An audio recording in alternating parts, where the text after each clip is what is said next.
When you think of the greatest point guards in NBA history, a few names come up instantly. Magic Johnson, Stephen Curry, Isaiah Thomas. But somehow, one of the most accomplished, relentless, and history-defying point guards ever often gets left out of the conversation. His name is Russell Westbrook.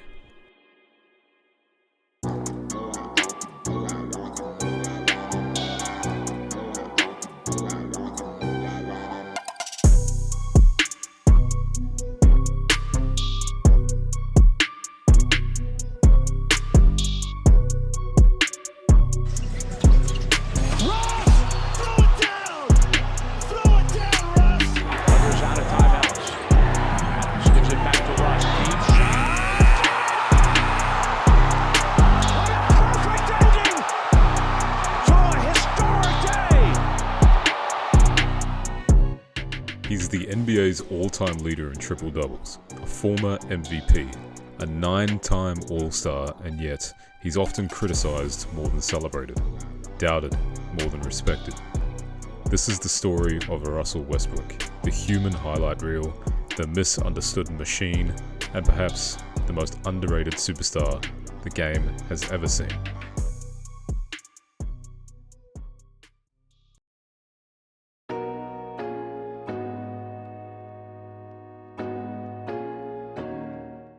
Russell Westbrook was born in Long Beach, California in 1988. Growing up in South Central LA, he wasn't handed anything. He had to grind. He wasn't some prodigy ranked at the top of his class. In fact, he didn't even dunk until he was nearly 17.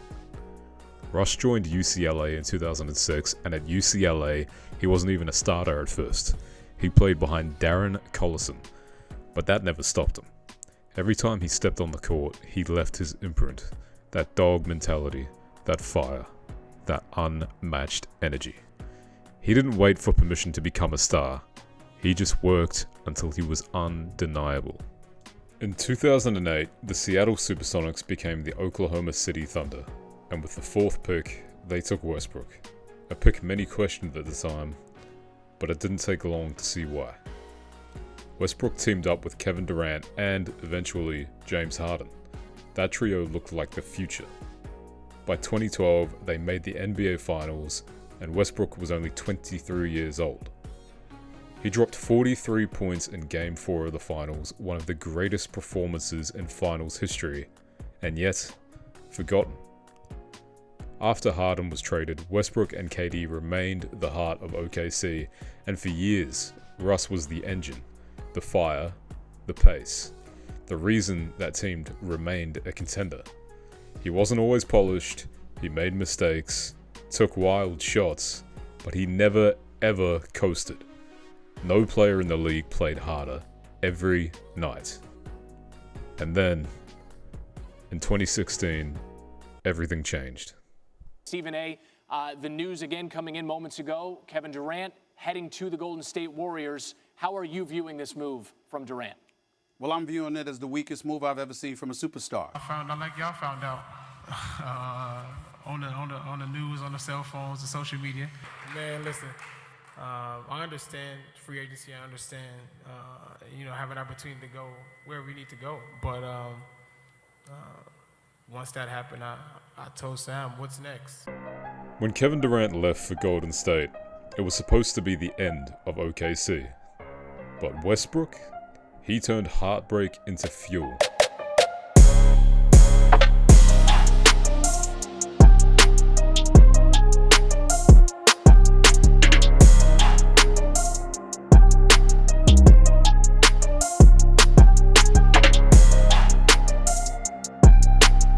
Let's use a little time off that clock.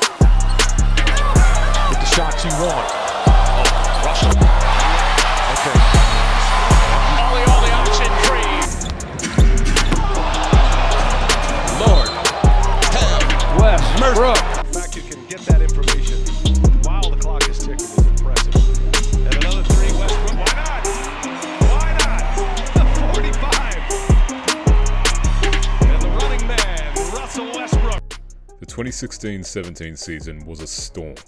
Westbrook went nuclear, averaging 31.6 points, 10 rebounds, and 10 assists. A triple-double for the entire season. Something no one had done since Oscar Robertson in 1962. But Westbrook didn't just do it once. No, he did it 4 times in just 5 years. And yet, of course, the criticism began. He's stat padding. He's selfish. You can't win with Westbrook. Let's pause here. You're telling me that guy who plays harder than everyone else is padding stats? No, what Westbrook did wasn't selfish. It was historic, Herculean, and completely necessary. The Thunder needed every ounce of energy he gave, and he gave it all. That season, he had 42 triple-doubles.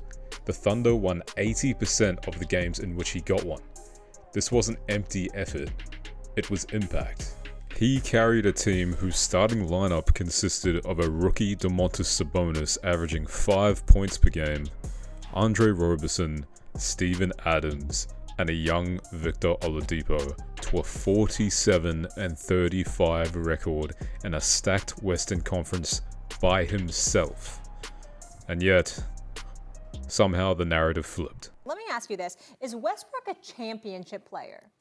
Well, clearly he's not, because he hasn't won one yet. And if you're carrying an MVP banner in this league, you got to become a champion. Skip, was I impressed with the points? Absolutely not, because he was 12 of 35. He shot 34%. So if you shoot that many times, even if you shoot 20%, you're going to get double figures of points. I'll buy that. Was I impressed with the assist total? No, because all that requires is that you put, because no one else can get a shot. So he has to assist on the basketball. Here's the thing about Russell Westbrook. He doesn't play like your ideal point guard. He's not Steve Nash. He's not Chris Paul.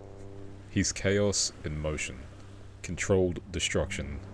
Not a conductor, more like a tidal wave. And because of that, he became easy to critique. He can't shoot, he turns the ball over too much, he can't play winning basketball. But here's the question. If winning is the only metric, why do so many other stars escape that same judgment? Steve Nash, Damian Lillard, Dominique Wilkins, Chris Webber, George Gervin, Tracy McGrady. All names that have never made the finals. Allen Iverson only made it once. Yet Russ, who has been to the finals, multiple conference finals, and led undermanned teams to the playoffs, is held to a different standard. It didn't help that he bounced around after OKC, Houston, Washington, the Lakers, the Clippers, and then the Nuggets. In Houston, he combined to make a dynamic duo with James Harden, although the team would be defeated by the eventual champions, the Los Angeles Lakers, in the second round. In Washington, he combined with electric scoring guard Bradley Beal. He averaged a triple-double again and dragged him to the playoffs. But outside of Beal and Westbrook, the Wizards struggled to get much help from their role players. With the Lakers, he struggled to fit next to LeBron, but so would most ball-dominant slashing guards. The system didn't suit him, but he never quit, never complained, he just kept hooping. With the Clippers, Russ took a supporting role behind Kawhi Leonard and Paul George and eventually James Harden. The Clippers struggled to stay healthy and figure out a system that could accommodate the players, resulting in 2 disappointing first-round exits. A pattern was starting to formulate. Yes, Russ had been declining in his age, but that wasn't the issue. He needed a system to be built with him as a focus point. He had gone from a primary option to a third option with the Lakers and even a fourth option with the Clippers towards the end. For someone who needs the ball in his hands to completely take control of the game, these systems worked against his style of play, and the narrative around Westbrook shifted. He was looked at as a burden to teams. But the issue wasn't him. It was the lack of a supportive system that could let him play his game. It was a lack of a team that was built with him in mind, instead of him being forced to conform to a new game plan. Until he got to Denver. 3 timeouts already. Maybe down to 4 for the rest of the game. Work the way that he does every day to approach it with consistency. How about that special delivery? Sprinting with Christian Brown, laying up, no, stuff it in, yes! Inside, Denver's got it, goes all the way, can't score. Oh, the follow dunk, and Russ is all over it. Simmons in on Murray. Westbrook from behind snuffs the shot, grabbed by Gordon, pinpoint. Forward, Westbrook, put it away, Jokic ahead, Westbrook gonna ride it home. He goes! Now Westbrook spots a man. In Denver, Russ was given the ball and he thrived, posting one of the most efficient years of his career and becoming a leader for a Nuggets team who needed some fire and veteran leadership. The Nuggets would take the eventual champions OKC to 7 games, and Russ had finally found his place again in the NBA.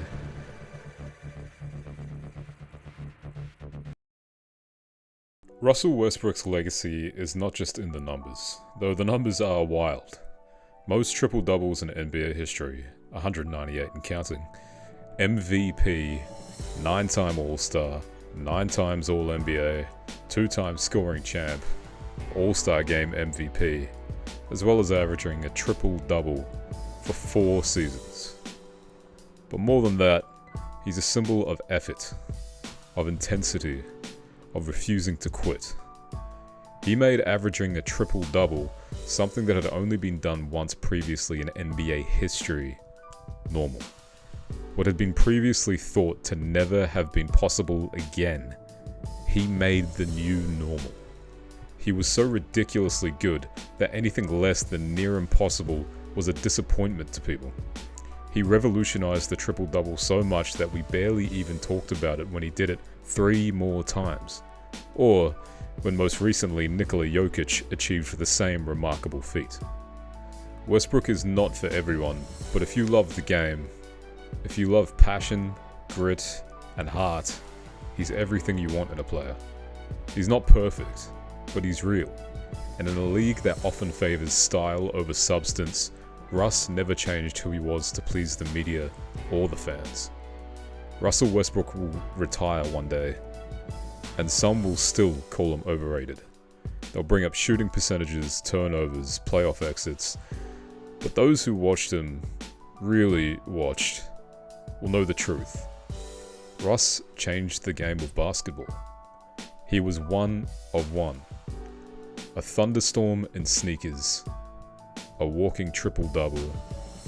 Perhaps the most enjoyable player to ever watch. A guaranteed Hall of Famer. One of the best point guards of all time. And maybe, just maybe, the most disrespected and underrated superstar the NBA has ever seen.